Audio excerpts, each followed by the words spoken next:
नमस्कार साथियों, कैसे हो आप सभी। उम्मीद है सारे अच्छे होंगे, पढ़ाई आप लोगों की अच्छी चल रही होगी। मैं सुनील मुदगल आपका अपने YouTube चैनल पर स्वागत करता हूं। जैसा कि आपको पता है, हमने टेस्ट सीरीज स्टार्ट कर रखी है एसएससी सीजीएल प्रीवियस ईयर 2024 के जो एग्ज़ाम हुए थे। तो उसमें आज का जो टेस्ट है 17 सितंबर 2024 की आफ्टरनून का टेस्ट है। तो आज इसका टेस्ट स्टार्ट कर लेते हैं सितंबर 2024 की आफ्टरनून का। ठीक है, एसएससी सीजीएल वाला। चलो देख लेते हैं। पहला सवाल है जो कि हमारा टेबल से रिलेटेड सवाल है। इसने कहा दी गई अवधि के दौरान कंपनी द्वारा भुगतान बोनस की कुल राशि, मैंने कहा बोनस ढूंढ लेते हैं। ये रहा, ये बोनस है। इसकी कुल राशि जब सभी को ऐड करोगे तो रिजल्ट मिलेगा जी 17। और वेतन की कुल राशि का, तो वेतन का जब सम करेंगे तो वेतन का सम कितना होगा 1728 का कितना प्रतिशत है। मैंने कहा 17/1728 मल्टीप्लाई 100। निकटतम बताना, यदि 1700 होता तो लगभग 1% के आसपास होता, अराउंड 1% आंसर आ जाता।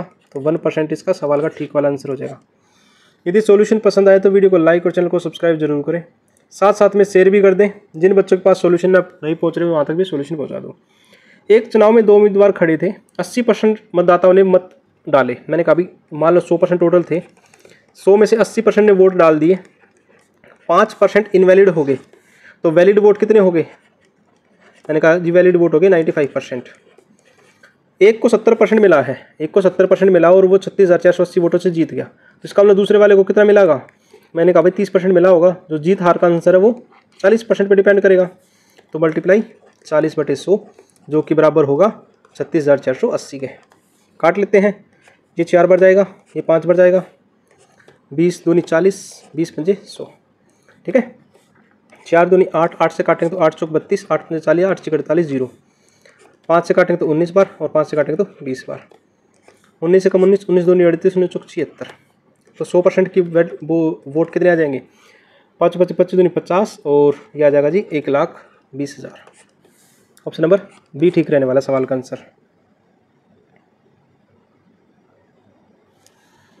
क्वेश्चन नंबर 3, इसने कहा कि 2020 क्वेश्चन नंबर 3 में कहा है कि 21 और 22 के कार्यों का लक्षित मतलब टारगेटेड ये ऑरेंज वाले हैं। 2021 और 22 ये तो 70 है और ये 80 है। तो दोनों का सम करेंगे तो कितना मिलेगा 70 + 80 150 रेशियो पूछा है।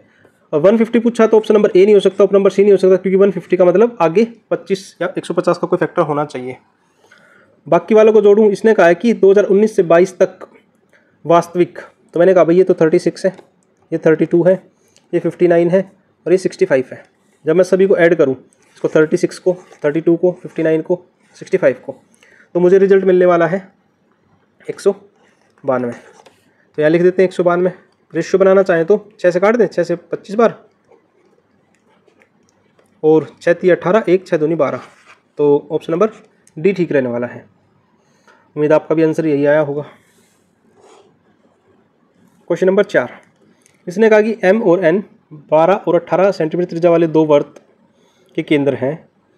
क्यू और आर वर्तों की उभयनिष्ठ स्पर्श रेखा है। तो मैंने कहा 2 सर्कल बना लेते हैं। ठीक है, इस एक सेंटर वाले की तो जो रेडियस है वो 12 है, दूसरे वाले की जो रेडियस है वो 8 है। ठीक है, टोटल मिला के ये 16 है, टोटल मिला के 16 है। इसका मतलब ये 12 कुछ यहाँ तक रही होगी, 8 कुछ ऐसे रही होगी। ठीक है ना, तो कहीं ना कहीं टोटल मिला के 16 है। एक स्पर्श रेखा है ये रही। ठीक है, इसका नाम Q और R रख दें और ये M और N रख दें। ठीक है ना, तो QR की लंबाई का फॉर्मूला क्या होगा। मैंने कहा जी d² - R1 - R2 का होल स्क्वायर। तो d कितना जी अपना 16 का स्क्वायर माइनस 12 - 8 का होल स्क्वायर। 256 माइनस 4 चौक 16, तो आ जाएगा जी 240 रूट के अंदर। इसका मतलब 0 1 है तो इसका मतलब 5 अंदर आएगा, 5 अंदर आएगा तो एक ही ऑप्शन दे रखा है जी 4√15। मैंने कहा जी 2 0 होती तो 1 0 बाहर निकल जाती है, लेकिन पॉसिबल ही नहीं है। तो एक ही ऑप्शन है बी, जहाँ पर 0 मतलब 5 रहा होगा अंदर। क्वेश्चन नंबर 5, यदि मैं सिंप्लीफिकेशन का सवाल इसको सोल्व करना चाहूँ तो उसको लिख सकता हूँ 16 पंजे 80, 80 में से 15 गए तो 65/16 और 13 कम 13 और 12 25/13, 13 पंजे 65। तो रिजल्ट बचेगा जी 125/16। तो 16 7 112, 7 से ज़्यादा है 112 और 13/16। ऑप्शन नंबर ए सवाल का ठीक आंसर हो जाएगा। क्वेश्चन नंबर 6, इसने कहा कि 30 छात्रों के एक समूह में 12 छात्रों का औसत कितना है? 62 है। यदि मैं इन दोनों का मल्टीप्लाई करूं तो रिजल्ट मिलेगा मुझे 744। शेष संख्या कितनी बचेंगी जी? 18 बचेंगे। 18 का और 76 का मल्टीप्लाई करूं तो 18 6 108, 10 18 7 126 और 10 136। मुझे सम निकालना जी, मैं कह सकता हूँ जी 744 प्लस 1368। औसत निकालना तो टोटल 30 से डिवाइड कर दें, तो रिजल्ट रहने वाला है 2112 बटे में 30। जब इसको काटोगे तो एक जीरो के बाद पॉइंट बनेगा, ये बनेगा जी 17.4। ठीक है ना, सिंपल सा सवाल था, आपने कर लिया। क्वेश्चन नंबर 7, इसने कहा कि ए बी और सी डी दो समानांतर जीवाएं हैं। ओ वर्त का केंद्र है, दोनों वर्त के बीच की दूरी 21 सेंटीमीटर है। ए बी और सी डी की लंबाई 24 और 18 है। वर्त की त्रिज्या किसके बराबर होगी? मैंने कहा भाई एक सर्कल है और ये सेंटर है। यदि मैं इस साइड से बनाना चाहूँ तो एक तो दे रखा है 18 और एक दे रखा है जी 24। आप सर्कल ऐसे भी बनाना चाहोगे, ऐसे भी हो सकता है भाई, एक साइड में दे रखी हो, ये रेडियस दे रखी होगी। ठीक है ना, तो ये जो डिस्टेंस है ये 21 दे रखा है, जो कि पॉसिबल नहीं होगा फिर। ठीक है ना, तो इसको क्या करना पड़ेगा, दोनों अलग अलग साइड बनानी पड़ेंगी। तो मैं बना दूँ, ये रेडियस होगी, ये रेडियस होगी, और ये 12 होगी, ये भी 12 होगी, ये 8 होगी, ये भी 8 होगी। मैंने कहा भी दोनों के बीच की 21 दूरी है, सॉरी ये 9 हो जाएगी, ये 9 होगी, 9 होगी। आपको पता जी 5, आपको पता जी 9 12 और 15 का ट्रिपलेट होता है। मैंने कहा जी रेडियस यदि 15 होगी और यदि मैं इसको 9 मानूँ, इसको 9 मान लूँ और इसको 12 मानूँ, तो पूरी लंबाई कितनी? 21, जो कि सवाल में भी 21 दी, इसका हमने सेटिस्फाई कर रहा है। रेडियस 15 सेटिस्फाई करेगी और 9 12 15 का ट्रिपलेट करेगा, तो रेडियस कितना हो जाएगा जी? 15 सेंटीमीटर। सवाल का ठीक आंसर हो जाएगा। क्वेश्चन नंबर 8, पाइप एंड किस्टन का सवाल है। इसने कहा कि 2 टंकी 8 और 10 मिनट में भरा जा सकता है। दोनों पाइपों को एक निश्चित समय के लिए खोल दिया जाए। अवरोध के कारण पानी की कुल मात्रा का 5/8 भाग और पहले पाइप से, दूसरे पाइप से 3/5 दूसरे पाइप से बहता है। हालांकि अचानक हटा दी, मतलब बाधा हटा दी, तो 3 मिनट में टंकी भर जाती है। मैंने कहा जी 2 पाइप हैं, एक का नाम ए मान लेते, एक का नाम बी मान ले। ये 8 मिनट में और ये 10 मिनट में, तो टोटल यूनिट 40 मान ले, तो एफिशिएंसी 5 और 4 की। इसने कहा कि 3 मिनट में टंकी भर जाती है, इसका मतलब 3 मिनट में टंकी भरेगी। 9 एफिशिएंसी के हिसाब से 27 यूनिट पानी डाल देंगे, तो रिमेनिंग कितना बचेगा? रिमेनिंग बचेगा जी 13 यूनिट। यदि पाइप ए से बात करूं तो 5 यूनिट पानी डालना चाहिए था, लेकिन वो 5/8 डाल रहा है, मतलब कि 40/8 यूनिट पानी अंदर डाल रहा है। बी से बात करूं तो जी 4 गुना 3 गुना 5, मतलब ये 12/5 डाल रहा है जी। पानी डालना जी 13, और इससे काटना चाहे तो कितना होगा? ये हो जाएगा जी 25/8। तो मैं इसको कह सकता हूँ जी 12/5 प्लस में 25/8, जिसको मैं लिख सकता हूँ 13/12 प्लस 125, और 40 चला जाएगा ऊपर, तो 13 चौकी 52, 540/1, 12 और 1 221। तो ऑप्शन देख लेते हैं इस टाइप का कौन सा है, और काटना चाहे तो कटेगा तो नहीं। क्वेश्चन नंबर 9 में कहा कि a = x cos theta plus y sin theta and b = x sin theta minus y cos theta. यदि यहाँ पर मैं थीटा की वैल्यू 0 पुट कर दूँ, 0 degree, = x cos theta 0 degree plus में साइन तो 0 हो जाएगा जी 0, और cos 0 की वैल्यू कितनी होती है? 1 होती है, तो a = x आ जाएगा, और a² = x²। इसी तरह यहाँ पर करेंगे तो b = ये तो 0 बनेगा, और ये कितना बन जाएगा? 1 माइनस में y, तो b = -y होगा, और b² = y² होगा, तो a² प्लस b² क्या हो जाएगा? x² plus y²। Option number B ठीक रहने वाला है यहाँ पे। क्वेश्चन नंबर 10, क्वेश्चन नंबर 10 में कहा कि k का मान ज्ञात करने के लिए समीकरण दे रखे हैं, तो अनंत हल होंगे, तो उसको कह सकता हूँ a/b, a/a2, b/b2, c/c2। तो कह सकता हूँ जी 4x अपॉन में 5x, जो कि बराबर होगा 12y अपॉन में ky। तो y से y कटने वाला, x से x कटने वाला, 4 से 3 बार कटेगा, तो k की वैल्यू कितनी आ जाएगी? 15। और वही सवाल का आंसर है। कुछ पेपर आसान भी आते हैं, कुछ पेपर मुश्किल भी आते हैं, तो आसान वाला है ये पेपर, उम्मीद आप भी इसको जल्दी कर पाओगे। क्वेश्चन में कहा कि एक मोटर बोट धारा के अनुकूल 18 घंटे में जाती है। अनुकूल का मतलब x + y, 18 घंटे में। और समान दूरी वापस आने में तो x माइनस वाई 36 होगा। तो x और y का रेशियो पूछा है, एक बार जोड़ दो एक बार घटा दो, तो 2x is equal to 54, x is equal to 27 और y इज इक्वल टू 9। तो रेशियो की बात करेंगे तो 3:1 सवाल का आंसर आने वाला है, ऑप्शन नंबर ए ठीक हो जाएगा यहाँ पे। क्वेश्चन नंबर 12, क्वेश्चन नंबर 12 में इसने कहा है एक समकोण त्रिभुज दे रखी है जिस पर C 90 डिग्री है। मैंने कहा भाई A है, ये C है, ये B है। C से A B पर एक परपेंडिकुलर डाल रखा है 90 डिग्री का। तो ये पूरी लेंथ दे रखी है 18, BM 6 दे रखा है, ये कितना हो जाएगा 12। तो CM निकालना, तो CM square is equal to होता है AM मल्टीप्लाई MB, मतलब कि 12 गुना 6 जो कि हो जाएगा 72, जो कि CM स्क्वायर है। तो CM की वैल्यू कितनी हो जाएगी √72, तो ये हो जाएगा जी 6 36 दूनी 72, 6√2। ऑप्शन नंबर ए ठीक रहने वाला है यहाँ पे। जिसको ये फॉर्मूला पता है वो आराम से कर सकता है, जिसको फॉर्मूला नहीं पता उसको समय लगने वाला है। एक्स का वैल्यू न्यूनतम मान ज्ञात कीजिए, मतलब कि एक्स इसकी वैल्यू ज्ञात करनी है जो 9 से विभाज्य हो। तो मैंने कहा 7 5 7 एक्स 7 1 6, भाई 9 से डिवाइड करना है तो मैं कह सकता हूँ 7 और 6 13, 13 और 14, 14 और 5 19, 19 और 7 26, 26 में ऐसा क्या जोड़े किस 9 से कट जाए। तो मैंने कहा भी एक जोड़ेंगे और वो कट, ठीक है, ये ठीक हो जाएगा यहाँ पे। क्वेश्चन नंबर 14, इसने कहा एक समचतुर्भुज दे रखा है, मैंने बस समचतुर्भुज बना लिया, थोड़ा सा तिरछा होगा। इसने कहा भी PQRS O कोई आंतरिक बिंदु है जो OPOR के बराबर है। मैंने कहा भाई यदि मैं इसको मिलाना चाहूँ, एक पॉइंट बना देते O, और ये इससे बराबर है, तो ये बराबर है इसके। तो SOQ क्या होगा, तो SOQ क्या होगा जो 180 डिग्री हो जाएगा। ऑप्शन नंबर बी ठीक रहने वाला है। क्वेश्चन नंबर 15, इसने कहा एक दुकानदार अपने माल पर 40% की छूट देता है और आगे भी 20% की छूट देता है। 40 की छूट दी, 20 की छूट दी, मतलब 60 से ज़्यादा आंसर नहीं हो सकता, 60 से ज़्यादा नहीं हो सकता, तो ऑप्शन नंबर ए कट जाएगा, ऑप्शन नंबर सी भी कट जाएगा, 60 भी नहीं हो सकता, इससे कम आंसर होगा। तो मैंने कहा 40 + 20 माइनस 40 गुना 20/100, तो 2 0 से 2 0 कटेंगे, 4 दूनी 8, तो ये हो जाएगा जी 52%। ऑप्शन नंबर बी ठीक रहने वाले हैं यहाँ पे। क्वेश्चन नंबर 16, यदि रसायन विज्ञान में उच्च अध्ययन करने वाले रसायन के न्यूनतम 40% अंक आवश्यक है। तो मैंने कहा जी टोटल 50 और 50 का 40% आवश्यक है, तो 2 0 से 2 0 काटे, मतलब कि 20 नंबर तो चाहिए ही चाहिए।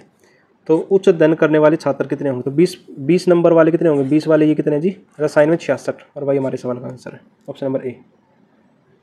कुछ भी नहीं सवालों में। क्वेश्चन नंबर 17, इसने कहा कि 8a³ + b³ + 27c क्यूब जो कि इक्वल है 3abc। तो मैं कहूँ जी a + b + c जब 0 के इक्वल दे रखा हो, a³ + b³ + c³ जो कि इक्वल होता है 3abc के, बस वही फॉलो कर रहा है। तो इसको मैं कह सकता हूँ जी 2a³ + b³ + 3c³ जो कि बराबर होगा 18abc। तो ये 0 के इक्वल रहा होगा, तो ऑप्शन नंबर डी सेटिस्फाई करेगा। तो उसको कह सकते हैं 2a + b + 3c = 0, ठीक है, इसके अलावा कोई ऑप्शन सेटिस्फाई नहीं कर रहा। क्वेश्चन नंबर 18, क्वेश्चन नंबर 18 में कहा कि 3 हाथों से गुजरने वाली एक वस्तु का मूल्य 40% पर के कुल लाभ पर बेचा जाता है यदि पहला डीलर 30% लाभ पर बेचे। मैंने कहा भाई 100 की चीज़ है 140 में बेचेगा, क्योंकि 40% का फ़ायदा उठा रहा है वो। पहले डीलर ने 30% का फ़ायदा उठाया 130 में, अब 140 में बेचने के लिए कितना फ़ायदा उठाना चाहिए। मैंने कहा भाई 10 का फ़ायदा उठेगा 130 के ऊपर और मल्टीप्लाई 100, 0 से 0 कटने वाला 100/13 होता है जी, 7 सही 9/13%। आपके पिछले साल का पेपर आया हुआ है और आप इस तरीके से करोगे तो आपका पेपर जल्दी होने वाला है। क्वेश्चन नंबर 19, क्वेश्चन नंबर 19 में कहा कि पुरुष और महिलाओं का अनुपात दे रखा कंपनी में, यदि अतिरिक्त महिलाएं आएगा यहाँ, ठीक है, एडिशनल वुमेन, ठीक है, तो कितने कर्मचारी थे पुरुष, कितने पुरुष कर्मचारी थे, मेल आएगा यहाँ, ठीक है, 2 गलतियाँ थी इसमें सुधार ली। तो मैंने कहा जी मेल और फीमेल का जो रेशियो कितना जी 5x और 3x है, ये मेल है और ये फीमेल है। यदि 150 मेल 150 फीमेल आ जाए तो रेशियो कितना हो जाता है जी 5:4 का। क्रॉस मल्टीप्लाई कर दें 25x जो कि इक्वल होगा 15x, 20x जो कि इक्वल होगा 15x के, और प्लस में 750। मैंने कहा जी 5x = 750, मेल पूछा तो मेल जी 5x थे, इसका मतलब 750 ही आंसर आ जाएगा, ऑप्शन नंबर बी ठीक रहने वाला है यहाँ पे। क्वेश्चन नंबर 20, क्वेश्चन 20 है जो कि हमारा ट्रिग्नोमेट्री का सवाल है। देखो इसने sin a + cos a = 1/2√2 दे रखा और पावर 4 की वैल्यू पूछी है।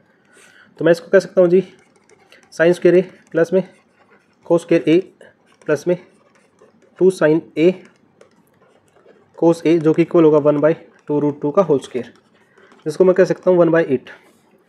जिसको कह सकते हैं 2 sine a cos a is equal to 1/8 minus 1, जिसको कह सकते हैं जी माइनस का 7/8, और sine a cos a is equal to जो होगा जी माइनस का 7/16।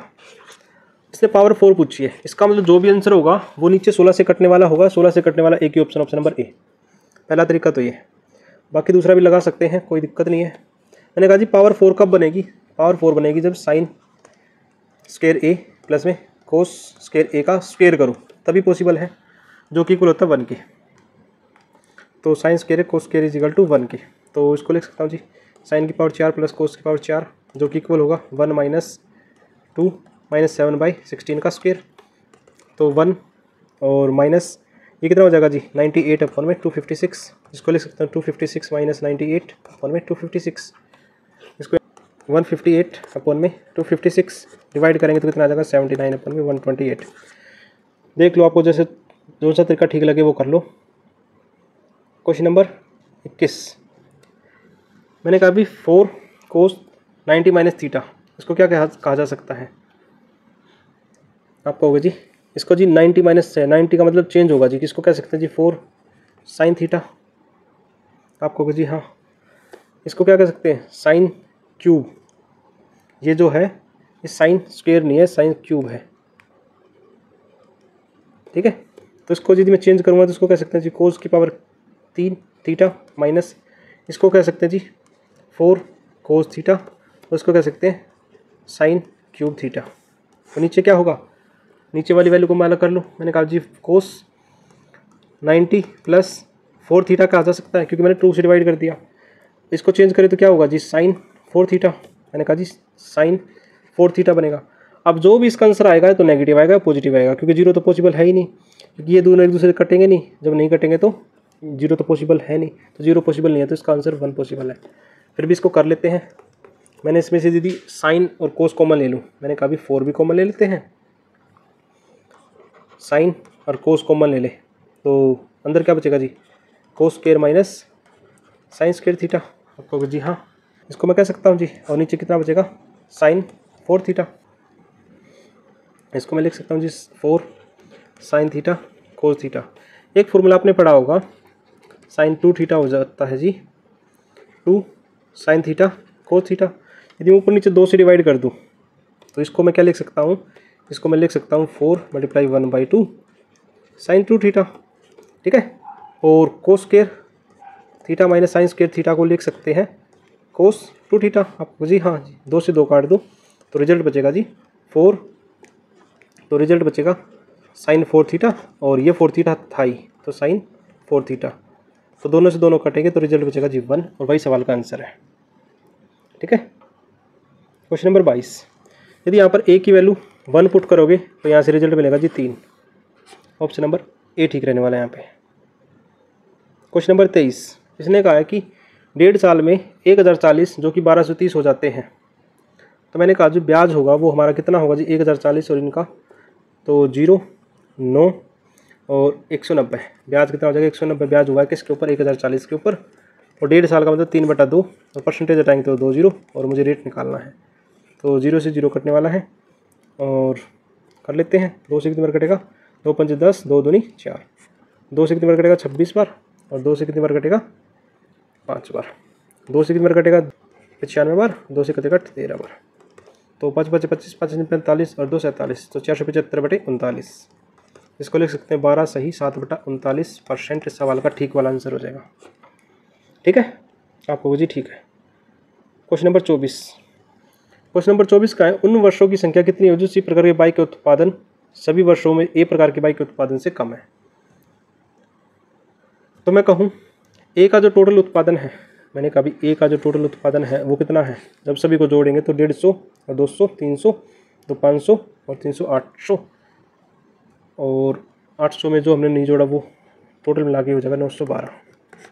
यदि इसका औसत निकालना है, यदि मैं 4 से डिवाइड करते हो जाएगा जी 228, 22 का 88, 3 और 8।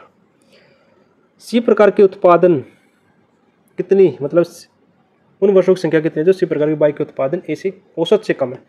सी प्रकार का औसत से कम कितना जी, 227, 213, 2 आंसर आ जाएगा इसका। ये परसेंटेज गलत लगा रखे हैं, परसेंटेज नहीं होंगे इसमें, ठीक है। तो आंसर डी ठीक रहने वाला है यहाँ पे। 24 क्वेश्चन हमारे हो चुके हैं। क्वेश्चन नंबर 25 जो कि सवाल का आखिरी सवाल है, टेस्ट का आखिरी सवाल है। मैंने कहा भी बेलन की ऊंचाई और व्यास दे रखा है, मतलब हाइट दे रखी है 12 और रेडियस निकालना चाहे तो ये हो जाएगी 14। तो इसने कहा कि टोटल सरफेस एरिया और कर्ड सरफेस एरिया, इसका रेशियो पूछा तो 2πr प्लस एच, और नीचे कितना आ जाएगा जी 2πr/h। तो 2πr से 2πr कट जाएगा, r प्लस एच कितना हो जाएगा 26 और h कितना रहने वाला है 12। तो 2 से कटेगा तो 6 बार, 2 से कटेगा तो 13/6। ऑप्शन नंबर सी ठीक रहने वाला है। आपने यहाँ तक की वीडियो देखी उसके लिए थैंक यू। ऐसे प्यार सपोर्ट बनाए रखें और मिलते हैं नेक्स्ट टेस्ट में।